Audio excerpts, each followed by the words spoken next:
Puji Tuhan, terima kasih untuk waktu yang Tuhan berikan buat kita semua hari ini kita beribadah. Jadi kita mengucap syukur untuk setiap waktu yang Tuhan berikan buat kita berfellowship, walaupun secara online hari ini. Kita percaya bahwa kasih Tuhan begitu besar buat kita semua. Dan sore hari ini saya mau ajak saudara membahas, mendengarkan dan merenungkan tentang satu hal yang sering kita dengarkan dalam berbagai khotbah dengan berbagai jenis, dengan berbagai cara orang menyampaikan tentang kasih dan lain sebagainya. Kasih mungkin salah satu hal yang paling sering dibahas di gereja, di kelompok Bible study ataupun di mana kita belajar tentang Alkitab, tidak terlepas dari kasih. Tapi sore hari ini saya membahas pada saudara bagaimana sebenarnya kasih itu bisa mendasari kehidupan kita secara lebih dalam lagi, ya.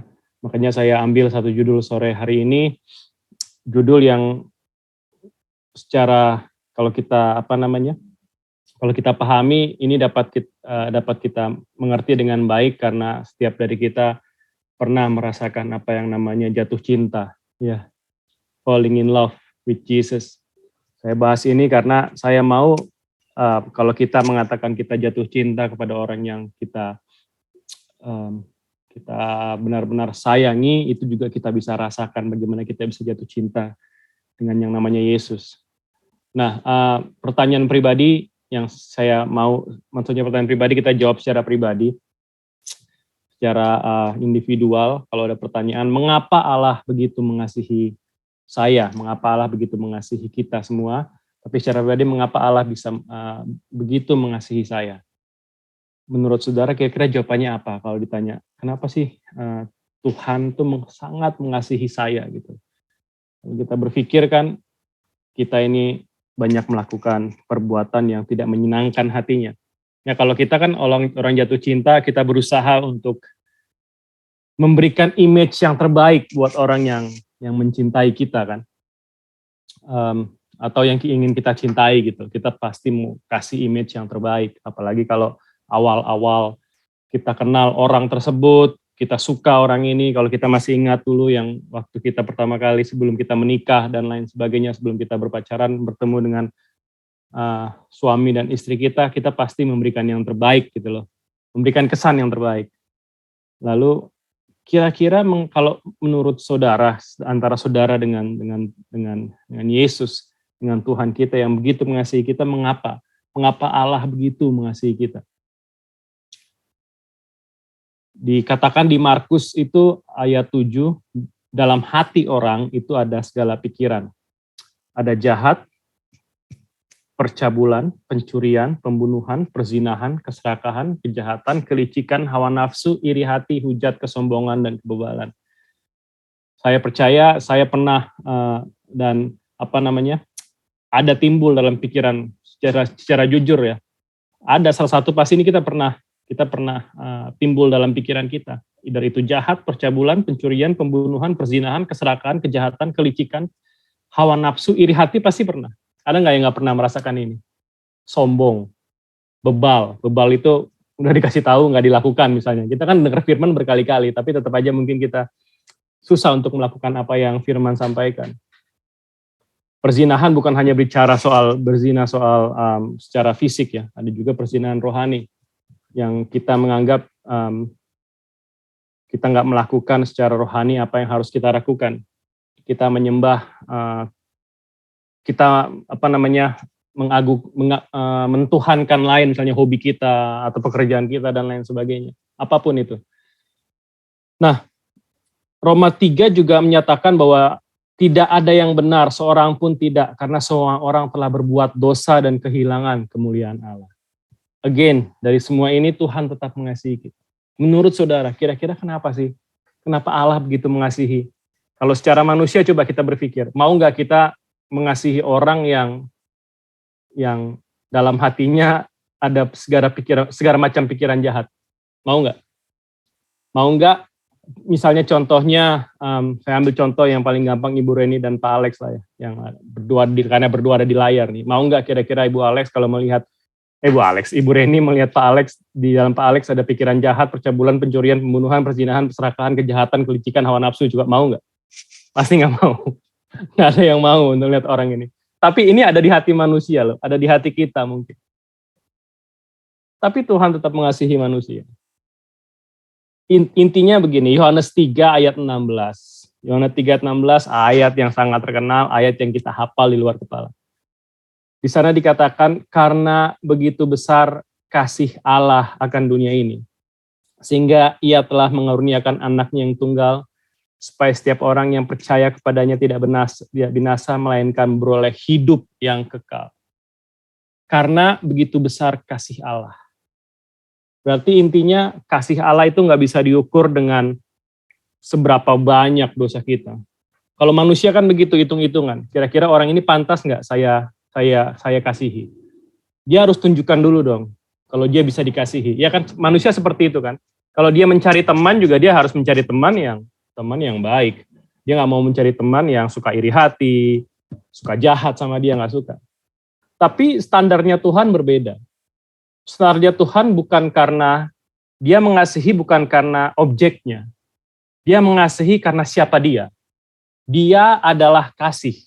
Allah adalah kasih. Kita adalah manusia. Karena dia adalah kasih, jadi apa yang dilakukan harus kasih. Dia nggak bisa hitung-hitungan, dia nggak bisa melihat, oh ini pantas dikasihi, oh ini orang berdosa, oh ini orang ini pun kalau saya datang ke dunia, saya tebus dosanya, dia pasti akan melakukan dosa lagi. Dia nggak berpikir seperti itu. Yang dia lakukan ini, karena begitu besar kasihnya. Intinya Allah mengasihi kita ya karena dia adalah kasih. Dia adalah pribadi kasih itu. Kalau saudara ngomong saya kasihi kamu, saya mengasihi kamu, saya cinta kamu, intinya saudara sedang berbicara tentang Tuhan. Makanya saudara jangan main-main kalau ngomong soal kasih. Kasih itu nggak bisa saat ini saudara mengasihi, tiba-tiba besok enggak. Makanya dalam pernikahan itu sering dijelaskan, setiap ada pernikahan, sering dibaca 1 Korintus 13 kan, tentang kasih di dalamnya kan. Kasih itu murah hati, dan lain sebagainya. Kalau saudara baca sampai dari ayat yang ke-13, panjang sabar, ya kan, ya menutupi, kalau kasih itu dibilang di sana, secara dalam saudara akan baca, sering dibacakan dalam pernikahan, apa sifat-sifat kasih di dalamnya. Nah, satu yang mau saya sampaikan hari ini, ada beberapa hal yang saudara harus perlu aware untuk dibangun di dalam kasih yang sesungguhnya yang berasal dari pribadi Tuhan ini. Yang pertama, kalau saudara mau mengerti kasih, saudara harus mengerti sumbernya, the source of love. Iya kan? Di sana dikatakan tadi yang kita baca 1 Yohanes 4. Judul perikopnya di sana adalah Allah adalah kasih. Nah, ayat 7 menyatakan seperti ini. Saudara-saudaraku yang kekasih, marilah kita saling mengasihi. Sebab kasih itu berasal dari Allah. Berarti inti pertamanya saudara harus tahu sumbernya. Allah adalah kasih. Kasih berasal dari Allah. Jadi kasih Allah bukan karena soal perasaan, Bapak Ibu. Bukan soal romantis atau enggak seperti manusia. Bukan soal orang bilang baper atau baper. Orang yang suka ngasih karena dibawa perasaan. Bagaimana perasaan dia saat itu. Kasih itu yang namanya agape itu berbicara tentang kasih yang penuh dengan pengorbanan diri. Makanya karena begitu besar kasih Allah akan dunia ini sehingga ia mengaruniakan apa? Mengorbankan, memberikan yang terbaik, itu pengorbanan. Ya, kasih Allah itu yang tadi dibilang agape tadi. Allah adalah kasih, Allah itu kasih. Nah, pernyataan kasih itu selalu jelas. Kalau kasih dinyatakan itu adalah Allah sendiri.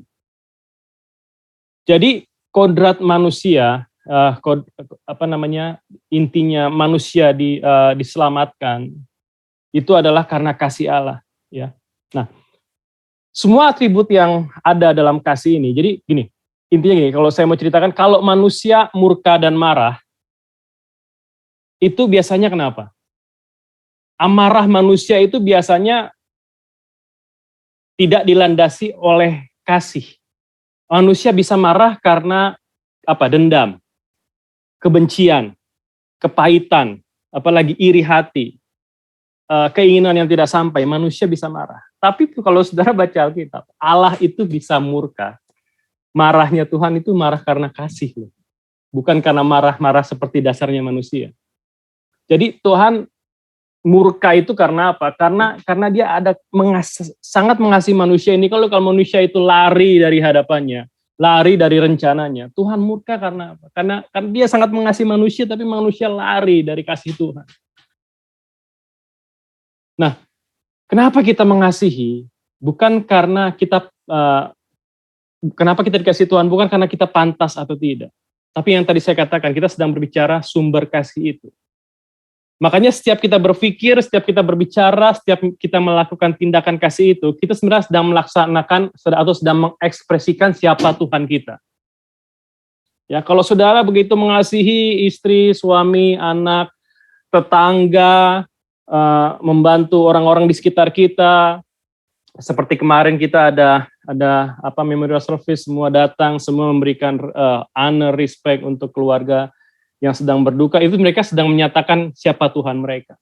Tuhan yang penuh kasih, Tuhan yang penuh dengan awareness, saling menolong, saling mendukung di saat-saat susah. Itu menunjukkan siapa Tuhan kita. Nah, seberapa tingginya level kasih Allah itu? Kalau saudara melihat tingginya level kasih Allah tidak bisa diukur dari apa yang hanya kita lakukan. Kalau 1 Yohanes 4 ayat 10 bilang seperti ini. Kalau di ayat 10-nya kalau kita teruskan, kita baca terus. Inilah kasih itu. Ini ayat 10. Bukan kita yang telah mengasihi Allah, tapi Allah yang telah mengasihi kita dan telah mengutus anaknya sebagai pendamaian atas dosa-dosa kita. Jadi Allah telah menunjukkan itu kepada kita lebih dahulu. Kalau saudara berpikir cinta saudara, kasih saudara kepada Tuhan sebesar Alkitab kecil ini. Wah, ini kasih saya sebesar ini. Kasih Tuhan lebih besar lagi buat saudara. Contohnya saya mau kasih ada cerita di Alkitab tentang apa yang dibilang bahasa Inggrisnya Good Samaritan. Ya, jadi di sana diceritakan bagaimana tingginya standar kasih Allah gitu dibanding manusia. Jadi kalau saudara baca ayat-ayat itu, saudara mengerti bahwa ada seorang Samaria yang bisa menolong seorang yang musuh, itu dianggapnya orang Israel. Dan bahkan dia menolong dia sampai orang Israel ini yang udah dipukul ini, yang ada jatuh di jalan ini sampai dia sembuh. Bahkan dia bilang orang ini harus dirawat, dia mau bayar sampai dia mengorbankan waktunya, tenaganya dan uangnya. Ini musuh loh. Jadi orang Samaria menolong orang Israel. Ibaratnya orang musuh menolong musuh gitu. Biasanya kan kalau musuh menolong ya udah selamatkan aja. Tapi ini dia enggak, dia sampai orang ini pokoknya dia butuh berapa sampai dia sembuh saya bayar semuanya. Nah, standar dunia beda. Waktu standar dunia kalau menolong, mereka akan menolong sebangsa mereka. Mereka mau menolong mungkin yang seagama dengan mereka. Mereka mau menolong karena ya kita kenal orang ini. Ya kan? Apalagi kita menolong ya karena dia orang Indonesia. Kita menolong karena dia orang sebangsa kita, orang Indonesia. Kita menolong ya karena dia satu suku dengan kita, misalnya suku Jawa. Kita tolong ya karena satu suku lah ya. Apalagi kalau satu suku kayaknya dekat banget, ada yang susah, kita pasti tolong mereka. Tapi kalau standar Tuhan, dia nggak lihat seperti itu lagi. Dia lebih tinggi lagi. Menolong orang bukan karena dia pantas atau tidak dia ditolong. Tapi memang karena kasihnya, bahkan musuh pun dia tolong lebih lagi. Ini yang dibilang another level of love, not like normal love. Ini level yang lebih tinggi lagi. Jadi saya mau kita hari ini mempelajari bahwa kasih kita jangan yang di bawah-bawah standar-standar aja, mulai naikkan lagi standar kasihnya. Kenapa? Karena nanti saudara akan belajar, saya akan kasih tahu kenapa kita sore ini belajar tentang, kenapa sih harus belajar kasih lagi, kenapa? Di akhir zaman ini, kalau saudara baca, akan banyak yang namanya kedurhakaan. Ada yang namanya wickedness, violation of law, unrighteousness. Jadi saudara jangan heran kalau banyak orang melanggar hukum, banyak orang tahu hukum, tahu kebenaran, mereka akan tetap, kalau di Indonesia, Udah tahu banyak orang ditangkap gitu misalnya gara-gara korupsi, tapi tetap aja ada orang yang banyak tetap ditangkap karena korupsi kan. Yang kita berpikir kan udah tahu ya korupsi pasti ditangkap, tapi tetap aja orang melakukan. Tetap aja orang menghujat pemimpin, menghujat presiden, menghujat semua, mereka bikin kacau gitu. Nah, Matius 24 ayat 12 bilang seperti ini, dan karena makin banyak kedurhakaan, maka kasih kebanyakan orang akan menjadi apa? Dingin, dibilangnya. Kasih orang akan menjadi dingin. Nah, berarti begini, kalau di akhir zaman ini akan banyak kedurhakaan, seharusnya level kasih kita itu bertambah. Jangan segitu-gitu aja. Karena kasih ini akan menjadi dingin nih. Kalau kita orang-orang yang dipimpin oleh kasih, kita tahu tentang kasih, Tuhan kita adalah kasih, Yesus yang pimpin kita setiap hari. Harusnya standar kita naik terus untuk kasih itu. Jangan yang segitu-gitu aja. Jangan mau hanya mengasihi orang dengan standar saudara yang udahlah cukup seginilah. Kalau saya mengasihi lebih lagi, nanti saya takut disakiti lah, saya takut ditipu lah, nanti saya jaga jarak lah. Pokoknya yang penting saya udah ke gereja, saya mengasihi orang yang ada di gereja. Kalau ada orang kecelakaan di Indonesia, ada bencana ya saya tetap bantu, udah cukup segitu aja. Level saya kasih segitu aja. Untuk mengasihi musuh, nanti aja lah, itu urusannya Pak Pendeta atau urusannya yang rohaninya lebih tinggi gitu, yang jalannya nggak menginjak tanah. Karena mereka adalah orang-orang suci yang akan menolong. Pasti ada yang tolong mereka. Kalau saya udah segini aja. Sebenarnya itu yang dibilang kasih yang menjadi dingin. Karena apa? Karena kita nggak mau belajar lagi pakai standarnya Tuhan. Standar yang sangat tinggi yang Tuhan kasih buat kita. Di ayat 18, di ayat yang tadi kita baca di sana, di dalam kasih tidak ada ketakutan. Kadang-kadang kita mengasihi, kita masih penuh ketakutan. Kita takut kita akan dikecewai. Kita takut kalau kita banyak mengasihi orang, banyak memberi, atau banyak apalah kita korbankan kasih kita. Nanti orang itu nggak berterima kasih misalnya. Kan kita suka kalau kita mengasihi, kita dibalas dengan kasih. Tapi kalau kita mengasihi, tapi kita dibalas dengan benci, bagaimana? No. Saya nggak mau Pak, itu saya nggak mau. Pokoknya kalau saya mengasihi, at least dia balas saya kasih. Saya kasih something, dia balas lagi kita kasih. Tapi kalau saya kasih dia kasih, tapi dia nggak membalas kita, saya nggak mau Pak. Lalu saya tanya sama saudara, kalau pikirnya standarnya seperti itu, kita udah pasti semua masuk neraka lah, iya kan? Karena kita masih berdosa, kita masih berulang kali kita mungkin melakukan dosa dengan sadar atau tidak sadar mengecewain. Kita tidak sesuai dengan kasih Tuhan. Tapi Tuhan tetap mengasihi kita. Karena apa? Yang tadi saya bilang, dia Allah adalah kasih, itu pribadinya. Berarti standar kita harus sama dengan standar Tuhan. Masa kejahatan bertambah-tambah di dunia ini, terus tadi level kita masih sama. Makanya kita berpikir kok banyak tambah jahat ya dunia ini. Ya tambah jahat karena apa? Kasih orang juga nggak bertambah. Kejahatannya bertambah, kasihnya di sini. Jahat lagi di sini, kasihnya di sini. Jahat di sini ya udah. Akhirnya yang terlihat semua jahat. Tapi orang mengasihi nggak bertambah. Jadi dari kita lah di sini, dari Brunswick Indonesian Yating Church, yuk mengasihinya lebih lagi. Karena yang kedua, yang mau saya berikan buat saudara tentang kasih. Kita harus aware bagaimana kita bisa mengasihi standar Tuhan. Kita harus jangan lupa atau kita harus lakukan terus jatuh cinta dengan yang namanya Yesus. Yang ini saya yang bilang tadi, kenapa sih jatuh cinta? Ya, saudara baca dari ayat 9 terus sampai ayat 10 yang tadi di 1 Yohanes 4 tadi sampai ayat 17. Menurut saudara apa sih arti jatuh cinta? Siapa yang pernah jatuh cinta di sini? Ada yang pura-pura nggak pernah jatuh cinta? Malu ngomong jatuh cinta. Cuman kalau berpikir apa sih jatuh cinta itu? Kalau saudara pikir-pikir ya zaman-zaman dulu lah ya, jatuh cinta itu sepertinya kita terlihat bodoh loh. Tuh, Sister Helen tahu tuh. Jatuh cinta tuh kita sangat kadang orang berpikir, malah orang-orang sekarang bilang, oh kamu bodoh banget sih. Kenapa sih kamu melakukan itu? Tapi kalau orang jatuh cinta, semua yang dibilang, ada yang dibilang cinta itu buta. Pernah dengar nggak? Cinta itu buta. Jadi kita terlihat semangat, kita terlihat paling pintar. Bucin, zaman sekarang bilang. Ya, bucin. Bodoh, kita terlihat kadang-kadang cerdik, kadang-kadang nggak masuk akal, kadang-kadang melakukan hal yang nggak orang normal lakukan.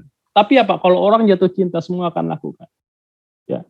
Nah, begini, banyak orang berhubungan dengan Tuhan, banyak orang sedang beribadah saat-saat ini. Karena apa? Karena mereka harus. Karena mereka berpikir sepantasnya. Karena mereka berpikir diperintahkan. Kan ada orang Kristen yang kenapa ke gereja? Karena saya harus, Pak. Kalau nggak ke gereja dimarahin orang tua. Orang Kristen, ya kan? Kenapa harus ke gereja ya? Karena bapak saya pendeta, masa saya nggak ke gereja? Sepantasnya kan saya harus ke gereja, apalagi saya penatua, jadi saya harus dong ke gereja. Iya kan? Jadi udah ngomong soal harus, sepantasnya, apalagi diperintahkan, Pak. Saya diperintahkan sama orang tua harus ke gereja. Diperintahkan sama istri kan kamu suami harus dong ke gereja, harus dong berdoa. Jadi diperintah. Nah, semua kata ini harus, sepantasnya, diperintah, itu kata-kata yang pantas buat siapa? Sorry bahasanya, tapi ini kata-kata buat budak. Budak itu diperintah. Dia harus menyembah, dia harus melayani. Terus apa? Dia karena dia budak, jadi sepantasnya dia melayani. Jadi apa yang dilakukan? Karena suruhan orang, karena dia merasa dia harus, yang tadi karena dia siapa dia ya, karena dia budak dia harus melakukan, dia pantas melakukan itu. Tapi kalau kita dipanggil anak oleh Tuhan, kita diangkat menjadi anak, kita melakukan karena kita mengasihi orang tua kita. Kita mengasihi siapa yang kita sembah, Yesus. Jadi kita datang ke gereja bukan karena sepantasnya lagi, atau karena harus ke gereja, atau karena kita harus sepantasnya karena kita elders, atau karena kita orang Kristen, atau karena di kampung kita waktu di Indonesia di semua di kiri kanan kita gereja. Makanya tetangga melihat kalau kamu nggak ke gereja malu dong, bukan. Tapi memang karena kita udah jatuh cinta yang namanya Yesus. Kita mau bantu orang tua kita di Indonesia, kita sangat mencintai orang tua Indonesia, karena apa ya? Karena dia orang tua kita. Dia bagian dari hidup kita, sama juga kita dengan Yesus. Karena dia pribadi yang paling penting dalam hidup kita, bukan karena disuruh. Itu yang dibilang jatuh cinta. Nah pertanyaannya, have you fallen in love with Jesus personally? Kalau saudara nggak pernah merasakan apa yang namanya jatuh cinta dengan Yesus, kita susah. Kita akan berpikir semua ini serba disuruh. Ya. Love Jesus because you really love Him. Kalau kita udah benar-benar jatuh cinta sama yang namanya Yesus, rasakan itu setiap hari. Ini nggak bisa disuruh perasaan ini. Perasaan ini saudara harus benar-benar mengenal Dia, mau mengenal Dia benar-benar. Tuhan, saya mau mengasihi Engkau lebih dan lebih lagi. Minta itu, minta Tuhan curahkan kasih-Nya buat kita agar kita merasakan apa yang jatuh cinta sama Yesus. Ya, to love someone because you have to, and to love someone because you are in love with him or her is gonna be completely different. Kasih Allah bersifat pribadi. Di zaman akhir ini ingat, pastikan saudara jatuh cinta dengan yang namanya Yesus setiap hari. Perasaan jatuh cinta ini akan buat saudara seperti bodoh mungkin. Ngapain sih? Kayak berapi-api banget sih melayani Tuhan. Saudara akan mungkin dilihat saudara tetangga saudara atau teman pekerjaan saudara, sepertinya saudara seperti terlihat bodoh gitu loh. Memberi waktu, memberi tenaga, memberi apapun yang saudara punya, financial untuk gereja dan lain sebagainya. Saya pikir buat apa sih semua ini, buat apa? Tapi kalau saudara jatuh cinta, mungkin saudara nggak bisa jelaskan, tapi saudara bisa buktikan dengan kasih ini. Ya, kenapa banyak, kalau saudara berpikir kenapa ada orang mau missionaries pergi ke misalnya ke tempat yang di sana banyak perangnya, atau ke tempat yang banyak perang suku dan lain sebagainya, ke tempat-tempat terpencil. Kenapa ada orang mau lebih memilih ke memimpin gereja-gereja kecil di tempat-tempat terpencil dibanding gereja-gereja besar di kota-kota besar dengan gaji yang besar dan lain sebagainya? Karena saya percaya karena mereka jatuh cinta dengan namanya Yesus. Mereka jatuh cinta dengan namanya sumber kasih ini. Ingat 1 Korintus 13 ayat 13. Pengharapan, iman, dan kasih. Yang paling besar adalah apa? Kasih. Ya. Yang terakhir. Kalau kita aware dengan yang kedua tadi adalah falling in love with Jesus. Yang pertama tadi kita udah bahas tentang sumbernya, awareness tentang sumbernya. Yang kedua tentang falling in love-nya. Dan yang ketiga, ini yang penting juga buat kita. Kita harus aware love for others. Bagaimana kita bisa loving others, ya. Nah, ayat 12 tadi dibilang di 1 Yohanes 4. Tidak ada seorang pun pernah melihat Allah. Jika kita saling mengasihi, Allah tetap ada dalam kita dan kasih-Nya sempurna di dalam kita. Nah, ayat 20 bilang seperti ini, lompat ke 20. Jika seorang berkata, aku mengasihi Allah. Siapa yang mengasihi Allah di sini, angkat tangan? Kita semua mengasihi Allah ya. Nah, sekarang harus ada komanya nih. Ini buat kita juga berarti. Karena kita bilang kita mengasihi Allah ya. Jika seorang berkata, aku mengasihi Allah, dan ia membenci saudaranya, maka ia adalah apa? Pendusta. Keras ya. Tadi kita udah angkat tangan loh. Nah sekarang saya tanya, kita ada membenci saudara kita nggak? Kita ada musuh nggak saat ini? Kita ada kebencian dengan siapa aja? Jawabannya ada di sini loh. Maka kita adalah pendusta. Keras sebenarnya. Tadi kita angkat tangan cepet-cepet kan. Siapa yang mengasihi Allah? Saya, Pak. Ada musuh nggak? Ada, Pak. Di mana? Ada di Indonesia, masih saya benci dia. Saya belum bisa ampuni dia. Kita pendusta dibilangnya. Masih ada koma loh. Baca lagi. Dan ia membenci saudaranya, maka ia adalah pendusta, ya kan? Karena barang siapa tidak mengasihi saudaranya yang dilihatnya, tidak mungkin ia mengasihi Allah yang tidak dilihatnya. Dan perintah ini kita terima dari dia. Barang siapa mengasihi Allah, ia harus juga mengasihi apa? Saudaranya. Berarti apa? Intinya, untuk mengasihi sesama, levelnya harus pakai kasih siapa? Bagaimana kita mengasihi Tuhan. Makanya, hukum kasih bilang dengan jelas. Ya, kalau hukum kasih kan tentang ini. Yesus berkata kepadanya, kasihilah Tuhan Allahmu dengan segenap hatimu, dan segenap jiwamu, dan segenap akal budimu. Itulah hukum yang terutama dan yang pertama. Lalu dibilang, dan hukum yang kedua, yang sama dengan itu ialah, kasihilah sesamamu manusia, seperti dirimu sendiri. Berarti intinya, waktu saudara mau mengasihi sesama, levelnya harus sama. Kalau saudara begitu mencintai Allah dengan segala, kalau saudara falling in love with Jesus, saudara harus mulai juga dengan falling in love dengan pekerjaan-pekerjaannya Yesus. Apa yang ia kerjakan, saudara mulai juga melakukan. Karena level cinta saudara harus sama. Kalau saudara mencintai Tuhan yang tidak dilihat, saudara juga mencintai sesama yang dilihat. Banyak orang stres sebenarnya kalau berpikir tentang masalah gini. Orang stres itu ada masalah dengan mereka minta dikasihi dan mereka mengasihi. Karena gini, kalau saudara coba Google deh. Kira-kira kenapa orang stres ya? Menurut acuan skala stres kalau saudara Google ada yang namanya Holmes and Rahe. Jadi ada standar orang stres itu kenapa. Nah, 10 alasan orang stres dalam hubungan mereka dalam dunia ini. 10 alasan pertama itu karena hubungan. Intinya karena mengasihi dan dikasihi. Yang pertama, nilainya 100, itu death of a spouse. Jadi kalau ada istri atau suami meninggal, itu stresnya luar biasa tingkatnya. Yang kedua, divorce. Yang ketiga, marital separation, kalau dia harus berpisah dengan istrinya, tapi nggak bercerai. Yang keempat itu death of a close family member. Ada juga kalau dia di penjara ya, imprisonment. Ada juga personal injury or illness, itu membuat kita stres juga. Tapi yang lainnya, 3 lainnya di bawah itu tentang marriage, tentang problem tentang hubungan rumah tangga dan sebagainya, itu yang bikin orang stres.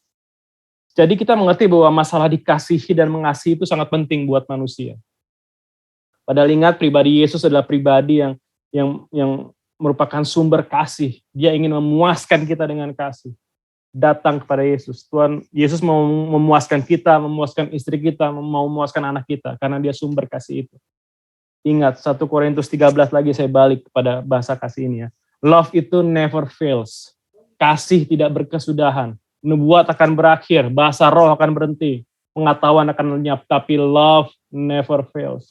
Kalau saudara penuh cinta, penuh mau mengasihi orang lain, saudara akan bebas stres. Karena apa? Saudara mau untuk dikasihi dan saudara mau untuk mengasihi.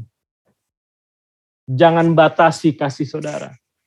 Berikan kasih itu secara cuma-cuma. Seperti Yesus mengasihi kita dengan cuma-cuma. Karena begitu besar kasih Allah akan dunia ini.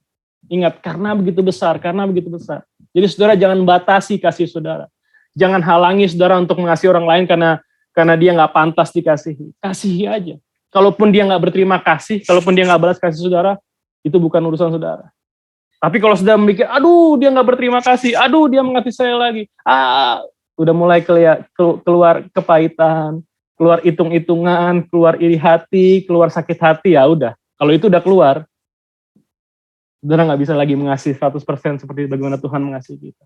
Jadi kalau ada yang nggak balas kasih saudara, don't worry. Karena kasih itu berkorban.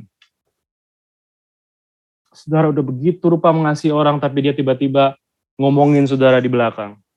Backstabbing dan lain sebagainya. Itu racun buat saudara. Let it go, biarin aja. Kasihi terus. Karena apa? Karena saudara mengenal sumber kasih. Sumber kasih itu berdiam dalam saudara. Jadi hidup saudara nggak akan stres lagi. Walaupun dia mengasihi, it's okay. Nanti mungkin dia yang akan sakit, tapi saudara akan tetap sehat. Karena apa? Karena saudara lepaskan semua kasih itu. Di akhir zaman ini ingat, pastikan pelihara diri saudara dalam kasih. Karena di Yudas 1 ayat 21 dikatakan, Yudas 1 ayat 21, peliharalah dirimu demikian dalam kasih Allah, sambil menantikan rahmat Tuhan kita, Yesus Kristus, untuk hidup yang kekal. Jadi bagaimana cara memelihara hidup kita ini? Bukan hanya dengan berolahraga, tapi juga pelihara diri kita dalam kasih. Jangan kekurangan kasih. Minta dari sumbernya, salurkan. Minta dari sumbernya, terima, salurkan. Minta dari sumbernya, terima, salurkan. Agar apa? Hidup saudara penuh dengan sukacita. Saudara bisa mengasihi tanpa ada kepahitan, tanpa ada berpikir, aduh kok dia nggak mengasihi saya, it's okay. Saudara penuh dikasih orang. Kalau saudara mengasihi orang, percayalah akan banyak orang mengasihi saudara. Kalau saudara baik sama orang, saudara sukacita terus, saudara datang, saudara nggak sensitif, nggak apa-apa hitung-hitungan dan lain sebagainya. Saudara udah kasih aja, udah berikan kasih aja. Orang akan suka sama saudara. Karena orang yang mengasihi orang nggak mungkin akan tiba-tiba disebelin, nggak ada alasan buat mereka untuk menyebalkan saudara. Tapi mereka, oh ini loh sumber kasih itu. Oh ada Yesus berdiam dalam dirinya. Saudara akan disenangi oleh orang-orang karena saudara penuh kasih. So pertama, awareness about the source. Yang kedua, awareness about between you and Jesus, falling in love with Jesus. Yang ketiga, awareness about love for others. Tuhan memberkati. Amin.